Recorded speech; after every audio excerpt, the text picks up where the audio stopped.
सूरज पृथ्वी से लगभग 14.96 करोड़ किलोमीटर की दूरी पर है, जिसका मतलब है कि सूरज का प्रकाश पृथ्वी तक पहुंचने में लगभग 8 मिनट का समय लेता है।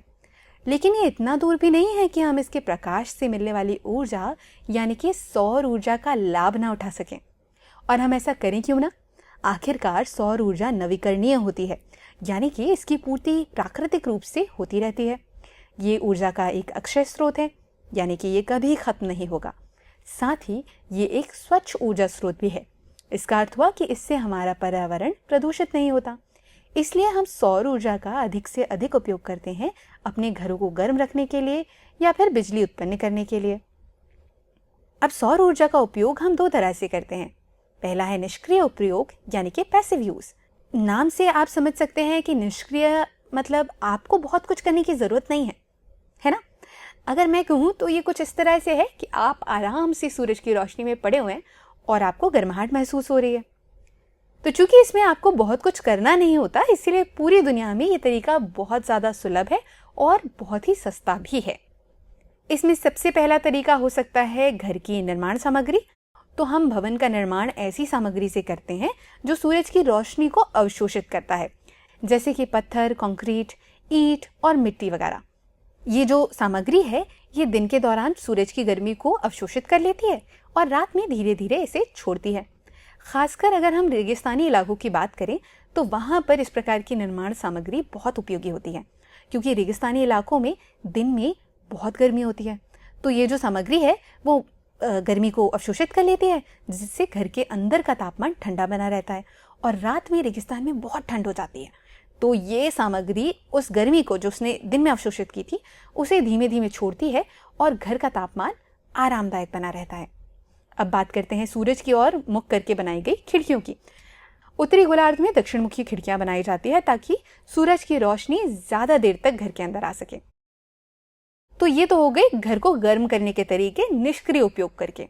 लेकिन कुछ ऐसी भी स्थितियां हो सकती हैं जब आप सूरज की गर्मी को रोकना चाहें या नियंत्रित करना चाहें और अपने घर को ठंडा रखना चाहें। तो उस संबंध में अगर हम बात करें तो आपने ध्यान दिया होगा कि गर्मी के मौसम में जब आप घर से बाहर निकलते हैं तो आपको कहा जाता है कि काले रंग के कपड़े मत पहनो, हल्के हल्के रंग के, सफ़ेद रंग के कपड़े पहनो, जिससे आपको गर्मी कम लगे। तो यही कार्य आप अपने घर में भी कर सकते हैं। आप अपने छत के रंग को हल्का पेंट कीजिए।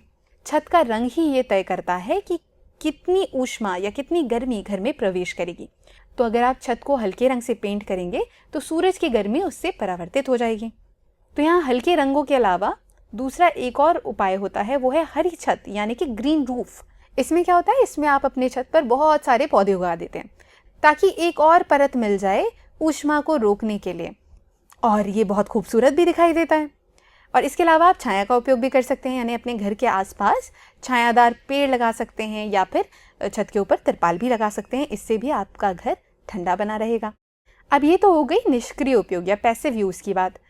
अब एक और तरीका है सौर ऊर्जा को उपयोग करने का, वो है सक्रिय उपयोग या एक्टिव यूज।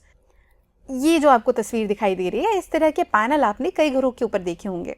इन्हें कहा जाता है सौर संग्राहक या सोलर कलेक्टर्स।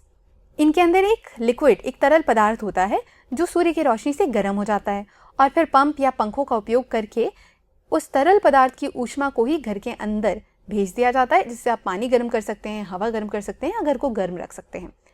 तो यहाँ पर चूंकि पंप या पंखों का इस्तेमाल किया जा रहा है, इसलिए हम इसे निष्क्रिय नहीं कहेंगे। इसमें हम थोड़ा काम कर रहे हैं इसलिए हम इसे सक्रिय कहेंगे, एक्टिव यूज या सक्रिय उपयोग कहेंगे। अब ये तो हो गई एक छोटे घर की बात, किसी भी घर में। लेकिन अगर आपके पास एक बहुत बड़ी जगह है तो एक और विकल्प है, वो है संकेंद्रित सौर ऊर्जा प्रणाली यानी कि कॉन्सेंट्रेटेड सोलर पावर सिस्टम। इसमें क्या होता है कि सौर ऊर्जा को बहुत सारे रिफ्लेक्टर्स यानी कि परावर्तकों का उपयोग करके केंद्रित किया जाता है एक विशेष बिंदु पर। इसका एक प्रकार होता है जिसमें दर्पणों का उपयोग करके सौर ऊर्जा को एक टावर पर परिवर्तित कर देते हैं और इस ऊर्जा का उपयोग फिर पानी उबालने के लिए, भाप बनाने के लिए और अंततः इससे फिर बिजली उत्पादन किया जाता है। अगर हम भारत की बात करें तो हमारे यहाँ का सबसे बड़ा सोलर पार्क भड़ला राजस्थान में है, भड़ला सोलर पार्क, जो कि 14,000 एकड़ में फैला हुआ है। इनके अलावा एक और तरीका है जिससे आप सौर ऊर्जा या सूरज की ऊर्जा का इस्तेमाल कर सकते हैं, उसे कहते हैं फोटोवोल्टिक सेल। अब ये क्या होता है? अगर फोटोवोल्टिक इस भारी से शब्द को देखें तो हम इसे छोटे छोटे टुकड़ों में तोड़ कर देखते हैं। पहला हुआ फोटो यानी कि प्रकाश, और दूसरा हुआ वोल्ट। वोल्ट यानी कि विद्युत ऊर्जा या बिजली से जुड़ा हुआ शब्द है ये। तो फोटोवोल्टिक का मतलब क्या हुआ कि प्रकाश का उपयोग करके, रोशनी का उपयोग करके विद्युत ऊर्जा या बिजली उत्पन्न करना। ये जो विचार है ये 1905 में आया था, जब आइंस्टाइन ने इस पर एक पेपर प्रकाशित किया था। बाद में उन्हें फोटो इलेक्ट्रिक प्रभाव की अवधारणा के लिए नोबेल पुरस्कार भी मिला था। और फोटो इलेक्ट्रिक प्रभाव क्या कहता है कि जब प्रकाश किसी भी धातु पर पड़ता है तो इससे धातु के इलेक्ट्रॉन उछल करके बाहर आ जाते हैं और एक विद्युत धारा प्रवाहित होती है। आम भाषा में फोटोवोल्टिक सेल को सोलर सेल के नाम से भी जाना जाता है। इनका उपयोग सोलर फार्म में और घर की छतों पर भी किया जाता है। और आपने शायद सोलर पावर कैलकुलेटर भी देखा होगा, तो उसमें भी आप सोलर सेल या फोटोवोल्टिक सेल का इस्तेमाल करते हैं। ये कैलकुलेटर बाहर खुले में या रोशनी वाले कमरे में तो बहुत बढ़िया काम करते हैं, लेकिन अंदर ये बहुत अच्छे से काम नहीं करते। अगर नुकसान की बात करें तो एक नुकसान ये हो सकता है कि अगर आप घर के लिए पर्याप्त बिजली उत्पन्न करना चाहते हैं तो आपको इसकी बहुत सारी इकाइयाँ लगानी पड़ सकती हैं, जो कि महंगा पड़ सकता है। वहीं फ़ायदों की बात करें तो सोलर पैनल घर में लगाने से बिजली की लागत कम होती है और आपका कार्बन फुटप्रिंट भी कम होता है। तो इस प्रकार आप सूरज की शक्ति यानी कि सौर ऊर्जा को अपने इस्तेमाल में ला सकते हैं, जिसके कई सारे तरीकों की हमने इस वीडियो में बात की।